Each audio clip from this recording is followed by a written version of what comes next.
Pernah 15 juta pernah. Masya Allah. Terbuka ya. Oke Pak.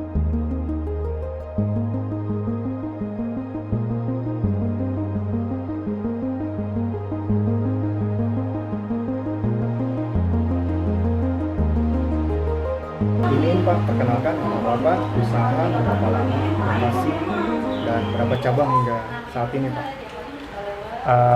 Baik, terima kasih Bapak Fakhruji. Assalamualaikum warahmatullahi wabarakatuh. Perkenalkan, nama saya Irwanto. Usaha saya di bidang kuliner. Usaha saya bernama Es Pisang Ijo Gendut. Sudah kurang lebih 3 tahun berjalan. Karena dari bulan April 2017 saya mendirikan usaha kuliner Es Pisang Ijo.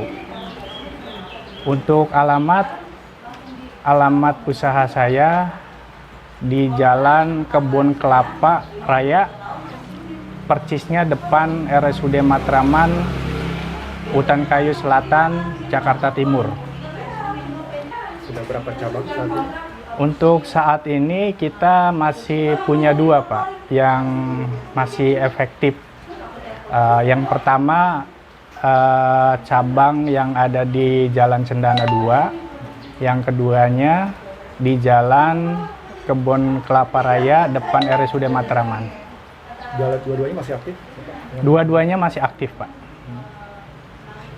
Oke Bapak, seberapa besar dampak dari pandemi COVID ini Pak mengenai tentang usaha Bapak? Untuk Es Pisang Ijo, usaha saya dari kemarin sebelum COVID, saya alhamdulillah berjalan lancar dengan omset ya standar mungkin dengan seperti biasanya. Namun dengan pas adanya COVID-19, saya masih di level standar Pak. Alhamdulillah. Masih sama. Iya, masih bertahan, masih sama. Jadi sebelum dengan sesudah adanya COVID, alhamdulillah masih standar. Masih standar dan masih fokus kan untuk usaha ini? Masih fokus. Ya, alhamdulillah saya masih fokus, masih tetap optimis. Apakah Bapak melihat usaha kondisi ini sebagai peluang? Atau... Tentunya Pak, kalau saya melihat dari awal saya nggak mau yang namanya dibilang dengan coba-coba. Jadi ketika saya sudah terjun atau sudah memilih satu pilihan usaha saya ini, pasti saya akan terus mengembangkan usaha ini, terutama kuliner Es Pisang Ijo. Saya yakin Es Pisang Ijo ini tetap eksis, tetap banyak penggemarnya, tetap dicari oleh para pecinta kuliner. Jadi sebuah peluang juga mengenai pandemi COVID. Sangat peluang besar. Oke, pertanyaan selanjutnya Pak, usaha Bapak, brandingnya, logo, packaging, pembukuan, bagaimana Pak? Untuk saat ini usaha saya masih banyak kekurangan Pak. Terus terang aja masih banyak kekurangannya. Kalau dari segi branding emang kita masih ada keterbatasan, jadi belum begitu ada brandingnya. Masih kita menggunakan mangkok yang polos gitu. Tapi kedepannya saya sudah direncanakan akan saya branding. Mengenai pembukuan penjualan? Untuk pembukuan saat ini masih dalam kecil-kecilan Pak. Jadi kayak misalkan saya untuk belanja tiap hari apa yang harus saya beli, terus untuk tiap hari pendapatan atau penjualan produk yang terjual itu saya alhamdulillah sih untuk pembukuan kecil-kecilan ada. Ada ya? ada. Nggak semuanya tercatat sampai pembelian bahan baku itu sudah tercatat seperti itu. Iya, masih kecil-kecilan Pak. Jadi buku kecil lah, Tapi gitu, udah ada catatan bukunya? kecil. Ada, Ada bukunya. ada bukunya. Pembukuannya itu sudah aplikasi digital atau masih manual? Masih manual Pak.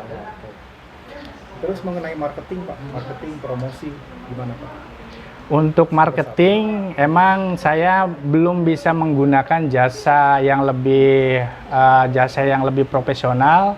Masih menggunakan saya pribadi. Jadi apa yang saya dapat ilmu atau pengalaman yang saat ini saya bisa, itu yang saya lakukan dalam mempromosikan atau dalam melakukan marketing saya Pak. Untuk legalitas Pak, apa aja yang udah Bapak punya? Sertifikasi, halal atau apa sudah ada? Untuk legalitas dari tahun 2017 saya sudah mengantongi surat izin usaha mikro. Nah, terus yang keduanya atau IUMK ya. Yang keduanya sudah bersertifikat halal. Alhamdulillah. Alhamdulillah. Untuk yang lain-lain belum Pak, masih proses. Oke. Kalau go online-nya sudah ya Pak ya? Alhamdulillah untuk go online, Es Pisang Ijo sudah bermitra dari tahun 2018. Jadi berjalan udah 2 tahun. Ada di GoFood sama dengan di GrabFood. Bapak sekarang lagi kencengin masalah higienis dalam proses bungkus itu ya Pak? Betul Pak, karena salah satu kepedulian atau salah satu fokus saya higienis dengan rasa atau kemasan itu emang saat ini sangat berpengaruh gitu. Jadi kedepannya itu juga harus dijadikan perhatian. Oke. Dari ini saya akan tanyakan lagi mengenai ide dan mimpi besar Bapak. Rencana Bapak ke depannya mengenai jangka pendek, jangka panjang, kira-kira udah ada rencana? Untuk jangka pendek, saat ini saya masih menggunakan jasa tenaga-tenaga yang saya punya atau saya ada. Artinya untuk jangka pendek ini saya masih manfaatkan atau berjalan usaha dengan kapasitas tenaga yang ada. Namun untuk jangka panjangnya saya punya strategi atau sudah punya rencana gitu. Saya pingin di mana-mana membuka cabang. Tujuannya Berapa bulan targetnya? targetnya 6 bulan ke depan. Berapa Alhamdulillah. cabang, Pak? Untuk cabang saya pingin 3 atau 4 gitu. 3 sampai 4 ya Pak? 3 sampai 4 gitu. 3 sampai 4 cabang, insya Allah 6 bulan ke depan.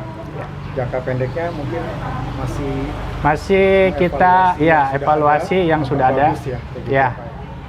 Oke, jadi action yang udah dijalanin untuk menuju ke 6 bulan ke depan, sekarang sudah adakah action yang sudah Bapak rintis untuk 6 bulan ke depan persiapan? Sudah ada.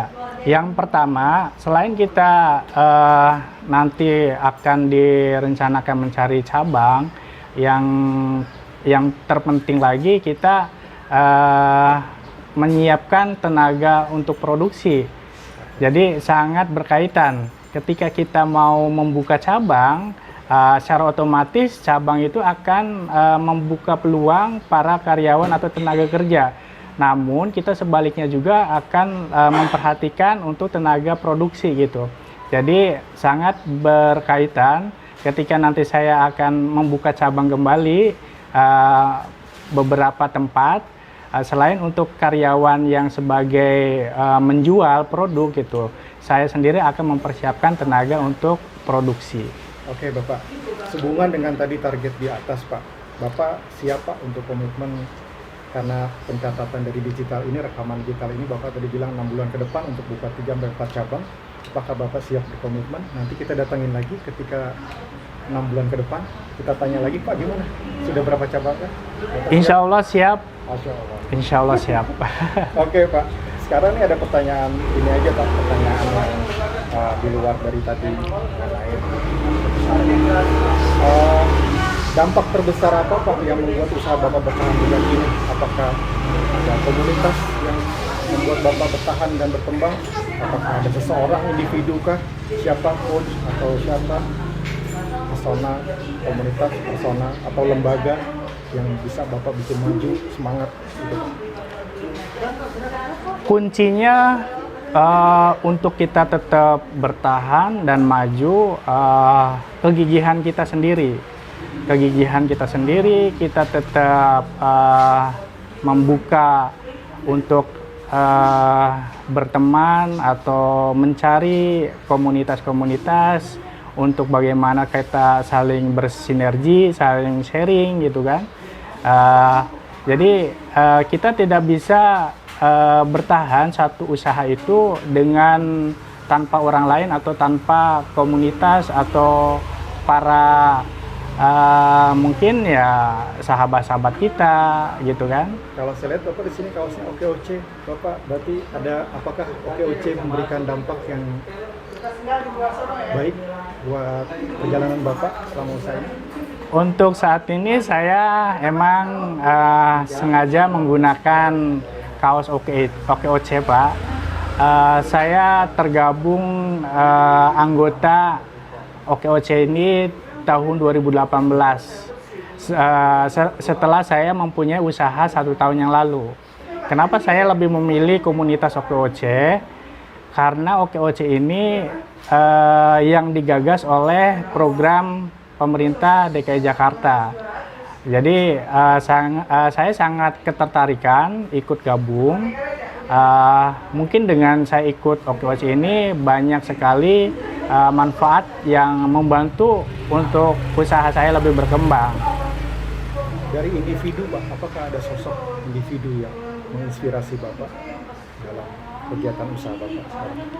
Saat ini saya untuk individu yang sangat saya menginspirasi atau saya mungkin nggak bisa menyebutkan siapa gitu, tapi saya lebih sering membaca ini Pak, artikel-artikel para istilahnya yang punya inspirasi bagaimana bisa memajukan usaha supaya berkembang, bisa besar, bisa sukses. Hanya rajin-rajin membaca aja Pak. Rajin baca semua Bapak, ininya Sosok-sosok yang berpengaruh untuk memajukan suatu usaha itu saya suka sekali baca gitu. Oke Bapak, pertanyaan yang kedua mengenai viral ini, pandangan Bapak terhadap tadi yang saya sampaikan mengenai perusahaan urun dana, bagaimana Pak?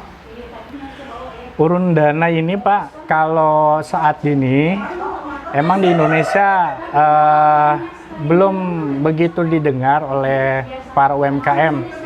Namun kalau emang pemerintah berkomitmen dan bisa kenyataannya bisa menggelontarkan atau program nyata untuk para UMKM ini mungkin ya sangat didukung, sangat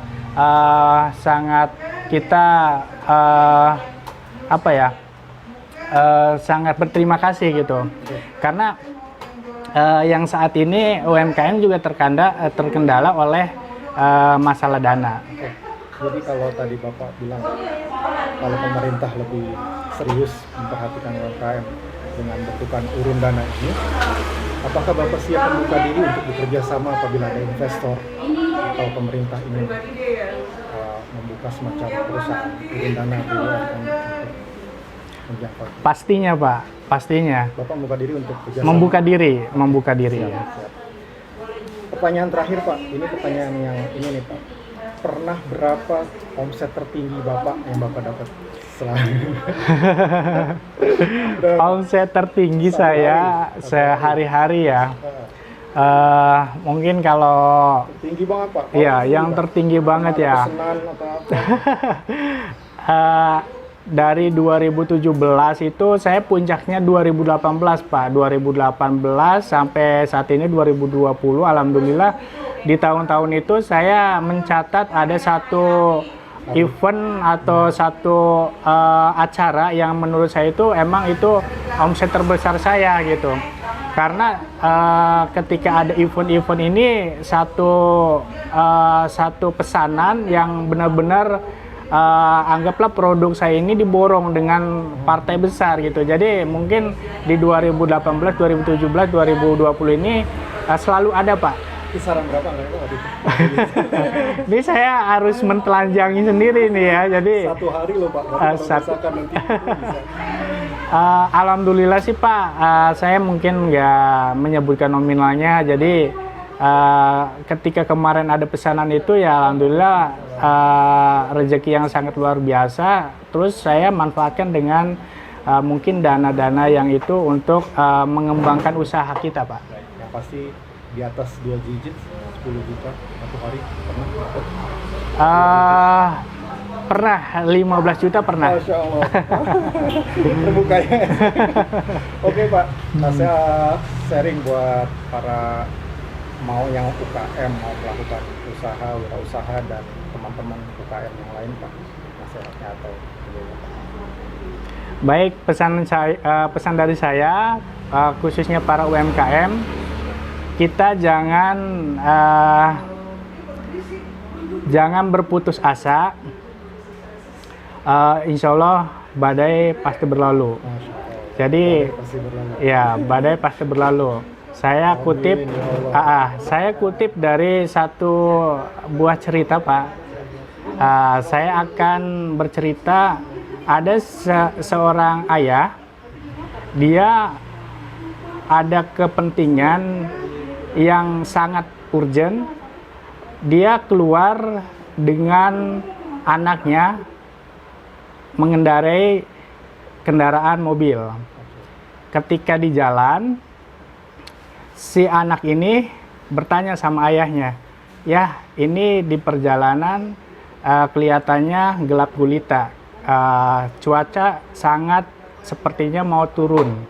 Hujan yang sangat lebat." Ayah bilang kepada anaknya, "Nak, lanjutkan. Kamu tetap fokus menjalankan kendaraan," kata si ayah. Lalu anak itu tetap menjalankan kendaraan itu. Tiba-tiba di depan mobil yang dikendarain, hujan pun turun, sangat lebat. Dan terdengar petir-petir, bahkan angin yang mungkin ada pepohonan yang tumbang-tumbang. Anak lalu meminta atau bertanya kembali kepada ayah, "Ayah, apakah kita perjalanan ini dihentikan atau tetap jalan?" Lalu ayah menjawab kembali, "Lanjutkan Nak, kita tetap melanjutkan." Lalu anak itu mengikuti perintah sang ayah. Ketika di satu tempat, barulah ayah memerintahkan anak, "Nak, kita berhenti di sini." Lah, kenapa ya? Kok ayah memerintahkan saya untuk berhenti mobilnya? Karena kita berhenti di sini Nak, karena tempat ini sudah terang benderang, kering, tidak hujan lagi. Lalu si anak itu, "Kenapa ya? Kok kita diperintahkan untuk berhenti di tempat terang? Pada saat kita tadi udah hujan badai, ayah tetap memerintahkan saya untuk jalan. Karena kalau kamu berhenti pada saat badai itu turun, kamu pasti akan terjebak pada kegelapan atau badai itu. Coba kamu renungkan, ketika kamu udah sampai di tempat yang terang ini, inilah jawaban kenapa ketika kita punya niat ada badai, kita tetap berjalan. Inilah hasil dari kita jangan terjebak pada satu badai atau masalah. Jadi kita sudah melewati badai itu Nak. Demikian Pak. Oke Pak, terima kasih atas waktu dan kesempatannya. Semoga Pak Irwanto bisa mencapai target yang diinginkan. Bismillah. Alhamdulillah. Alhamdulillah. Bapak boleh closing. Wassalamualaikum. Terima kasih. Demikian dari saya. Bila mana ada kata-kata yang salah, mohon maaf. Assalamualaikum warahmatullahi wabarakatuh. Waalaikumsalam. Terima kasih Pak Irwanto. Ya.